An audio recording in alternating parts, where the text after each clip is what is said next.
Morning Business, le débat.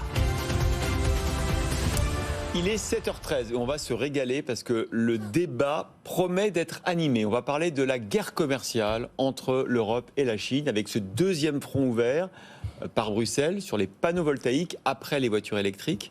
Est-ce qu'il faut mener une guerre commerciale avec les Chinois? On commence par qui, messieurs?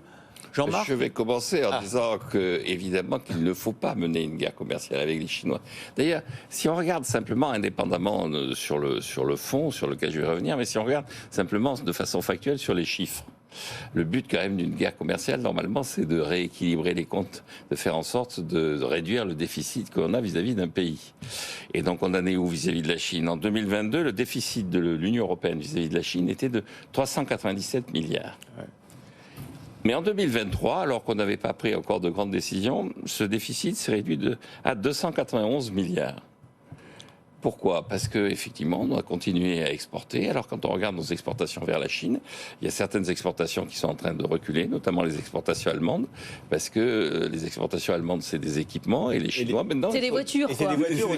Et les voitures. Ils sont équipés. Et les Chinois sont non seulement équipés, mais ils sont en train, effectivement, de faire de la substitution aux importations qui arrivent d'Europe et singulièrement d'Allemagne. En revanche, on s'aperçoit qu'un certain nombre de produits sont en train de performer particulièrement en Chine, et donc notamment des produits de consommation courante, et puis des produits de consommation alimentaire. On en revient à l'histoire du cognac. Si on part dans une guerre commerciale, il nous restera au moins du cognac pour nous consoler de ne plus pouvoir exporter vers la Chine. Parce on a des plumes à perdre. Voilà, on a des plumes à perdre.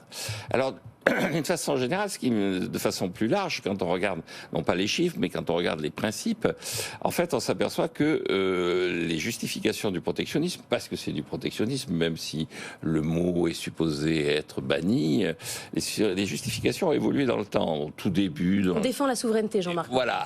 Maintenant, on défend la souveraineté, on défend l'indépendance nationale, et on défend le climat. C'est-à-dire, les deux enjeux, c'est notre souveraineté, notre indépendance et le climat. Pas complètement aberrant, on en parlera, je vais laisser Stéphane. Mais alors il y a d'autres outils quand même de défendre le climat et la souveraineté.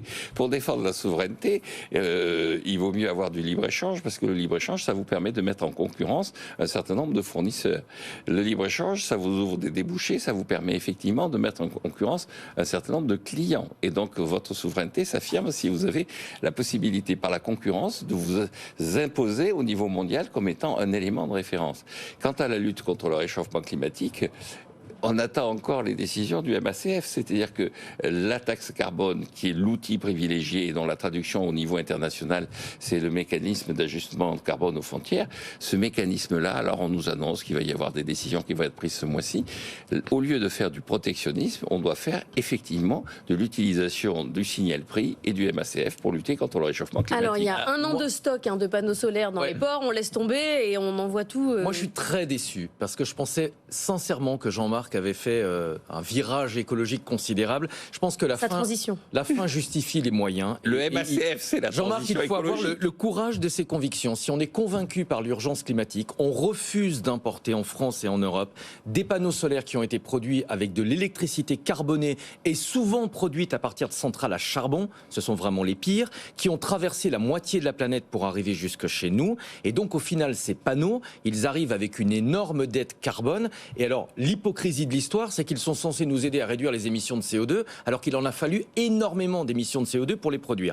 Ensuite, sur le plan social et sociétal, je suis désolé, on ne va pas accuser tout le monde, mais même discours. Il faut arrêter de fermer les yeux, il faut s'interroger sur les conditions dans lesquelles ces panneaux ont été produits. Je prends l'exemple du textile, on a longtemps détourné le regard, on connaît aujourd'hui l'histoire, c'est un désastre environnemental et social. Ne faisons pas la même chose pour le photovoltaïque, donc ayons le courage de nos convictions. Sur le volet économique, je ne vais pas avoir la prétention de me battre avec Jean-Marc, il est économiste, je ne le suis pas, mais est-ce qu'on peut lutter à armes égales avec des panneaux chinois qui coûtent 4 fois moins cher que les panneaux européens? La réponse est non. Est-ce qu'il y aura des consommateurs qui vont accepter de payer 4 fois plus cher? Non. La réponse est non, même avec de bonnes intentions environnementales. Instaurer une taxe à l'importation, est-ce que c'est l'idéal? Non, mais est-ce que c'est la moins pire des solutions? Sans doute. Je vous rappelle quand même que les Américains n'ont pas eu ce cas de conscience. L'IRA, oui, c'est du protectionnisme, oui, on se cache derrière des idées environnementales, mais au final, c'est comme lorsqu'on parle de discrimination positive.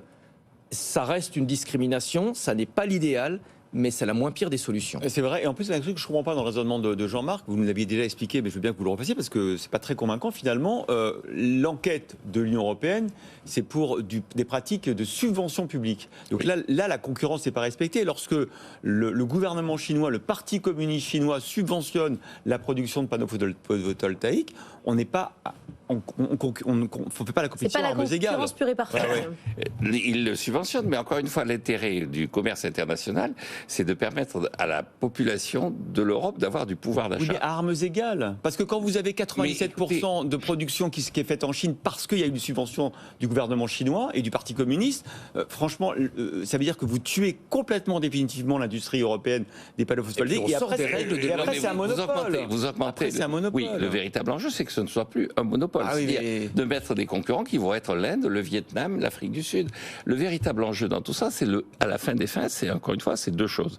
C'est l'empreinte carbone, et là, il y a une taxe carbone et la MACF, et puis c'est le pouvoir d'achat du consommateur. Le simple fait d'avoir fait rentrer la Chine dans l'OMC, avec une économie qui est effectivement subventionnée, une économie qui est... Mais dans ce cas, Jean-Marc, faisons travailler les enfants et on aura des produits moins chers. Bah oui. Attendez, laissez finir Jean-Marc, parce que sinon on est là jusqu'à dimanche. On est bien jusqu'à Juste un élément. Le simple fait d'avoir fait rentrer la Chine dans l'OMC rapporte tous les ans 1 000 € à chaque ménage français. Oui, mais donc, avec des enfants et du charbon. Mais de toute façon... Quel monde merveilleux.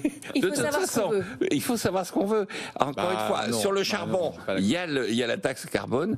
Sur les règles sociales, écoutez, sur les règles sociales, il faut arrêter cette hypocrisie qui a été une hypocrisie permanente. On nous disait déjà ça dans les années, au début du XXe siècle. On disait en Allemagne, on torture les ouvriers. Et ben vous serez pas d'accord dans le couloir. Georges Marchais aurait déjà quitté le plateau. Vous serez pas d'accord dans le couloir.